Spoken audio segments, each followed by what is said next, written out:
पीले दांत वाली बहू। रंजना कभी ब्रश नहीं करती थी। उसे कितनी बार उसके माँ बाप ने डांटा, लेकिन उसका कोई असर उस पर होता ही नहीं था, जिस कारण से उसके दांत पीले पीले हो जाते हैं। शादी के बाद। अरे बहू, वैसे तो तुझ में कोई कमी नहीं है, पर तेरे दांत इतने पीले कैसे हैं बेटा? कैसे मतलब? कोई सर्जरी थोड़ी ना कराइए। वो तो क्या नाम, मैं ब्रश नहीं करती थी तो पीले हो गए। अब क्या करूं? आप कहे तो लाल करवा लूं या फिर काले? यार ये क्या है, क्यों माँ से लड़ रही हो? लड़ रही हूँ? अरे मैं लड़ रही हूँ या ये बोल रही है कि दांत पीले हैं, पीले? अरे तपस्या थोड़ी ना की है इन्हें पीले करने के लिए। बकायदा ब्रश नहीं किया है 20 साल तक, तब जाकर। छी, कैसी बात कर रही हो? ये उस वक्त तो पीले नहीं थे जब हम लोग तुम्हें देखने आए थे। अरे तब साफ करवा लिया होगा डेंटिस्ट के पास जाकर। अब देखो कैसे पीले पीले लग रहे हैं। रंजना सास की तरफ गुस्से से देखती है। फिर शुरू हो गई पीले पीले पीले।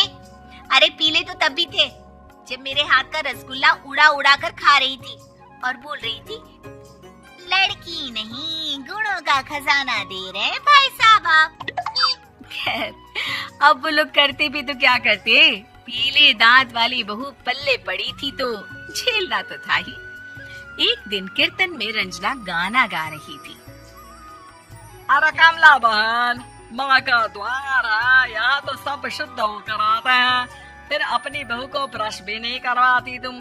दूर से पीले पीले दांत भक्ति में बाधा उत्पन्न कर रहे हैं। और कोई 2 साल की बच्ची थोड़ी ना लेकर आई हूँ मैं बहू बनाकर। अच्छी खासी लड़की है, अरे कैसे करवाऊं ब्रश? ये तो उसे खुद करना चाहिए ना।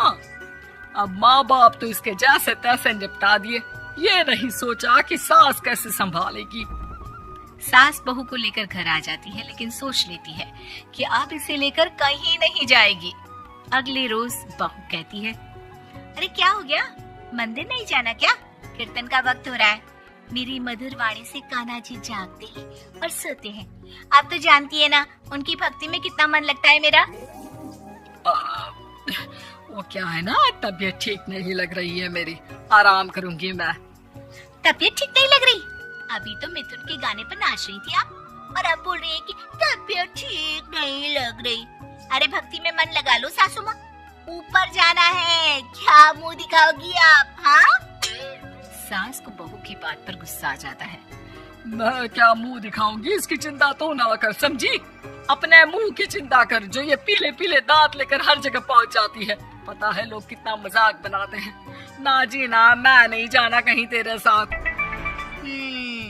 तो ये बात है, कोई ना, मत जाओ, मैं अपने कमरे में ही बैठकर भक्ति कर लूंगी।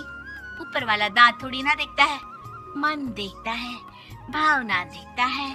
और अरे बस बस, तू सब कुछ दिखा, बस ये सफेद चमकदार दांत ना दिखाना किसी को, है? जा यहाँ से। बहू को सास की बात का कोई फर्क नहीं पड़ता, वो तो जैसी थी वैसी ही रह जाती है। सुबह नहाकर किचन में खाना बनाना, फिर खाना खाना, कीर्तन भजन करना और सो जाना। एक दिन, माँ जी मैं सहेली के घर जा रही हूँ, शाम को लेट आऊंगी।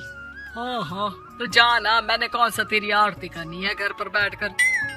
रंजना सहेली के घर जाती है, जहाँ वो पार्टी में जाने की तैयारी कर रही होती है। अरे शिखा, कहाँ जाने की तैयारी कर रही है?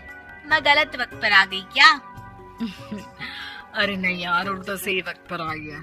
मैंने ये साड़ी और ज्वेलरी निकाली है यार, शाम को इनके ऑफिस की एक पार्टी में जाना है। बताना कैसा लग रहा है ये सब? नहीं यार, इस ड्रेस के साथ तो वो वाली ज्वेलरी अच्छी लगेगी। हाँ, सही बोल रही है, मैंने ध्यान ही नहीं दिया। वैसे तो हमेशा से मस्त फैशन सेंस रखती है। तो बड़ा जाती होगी ना पति के साथ पार्टी में। रंजना कुछ नहीं बोलती, बस सोचती है कि यार काश ये बात सही हो जाती, पर मैं क्यों नहीं जाती पार्टी में? क्या इन लोगों की कोई पार्टी होती नहीं होगी? रंजना घर आती है और रात में पति से सवाल करती है, एक बात बताइए, आप मुझे किसी पार्टी में क्यों नहीं ले जाते? क्या आपके यहाँ ऑफिस में पार्टी नहीं होती? पति बेचारा क्या कहता कि दांत पीले हैं तुम्हारे इसलिए। अरे कोई पार्टी होती नहीं हम लोगों के ऑफिस में, तो कहाँ से लेकर जाऊं? और मार्केट, मॉल, कहीं वीकेंड घूमना, कहीं तो।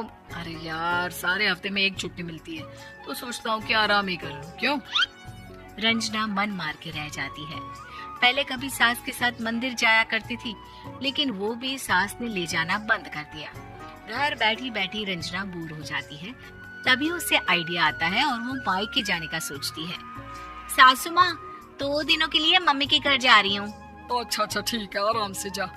और हाँ, माँ से कुछ अच्छी आदत सीख कर आना कि कैसे शरीर के हर भाग की तरह दांतों की सफाई भी जरूरी होती है, समझी? शुरू हो गई ना आप। वो लोग आपकी तरह नहीं है कि छोटी छोटी बात का बतंगड़ बना दे। उन लोगों के लिए मैं मायने रखती हूँ, ना कि मेरे पीले पीले दांत। रंजना माँ को बिना बताए उन लोगों को सरप्राइज देती है, लेकिन जैसे ही वो दरवाजे पर पहुंचती है, अंदर देखती है कि घर वाले कहीं जा रहे होते हैं। अब माँ, काश रंजना दीदी के दांतों वाली प्रॉब्लम नहीं होती, तो वो भी हम लोगों के साथ चलती ना बुआ जी की बेटी की शादी में। हाँ बेटा, लेकिन अब उसे कौन समझाए कि उसको उसके पीले दांत नहीं दिखते, लेकिन उसके आसपास के लोगों को कितना एम्बैरेसिंग फील कराते हैं।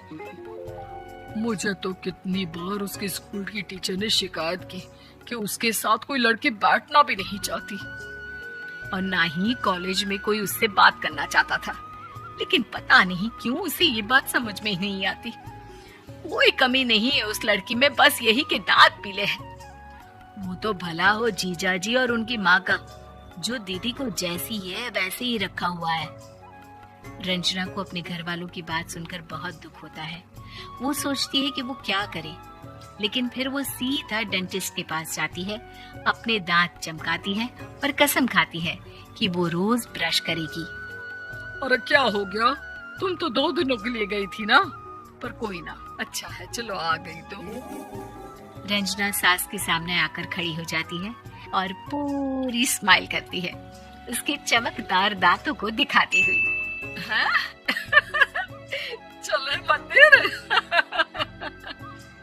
माँ, मुझे माफ कर दीजिए, मैंने आप लोगों को बहुत एम्बैरेसिंग फील करवाया। मैं आज से रोज ब्रश करूंगी।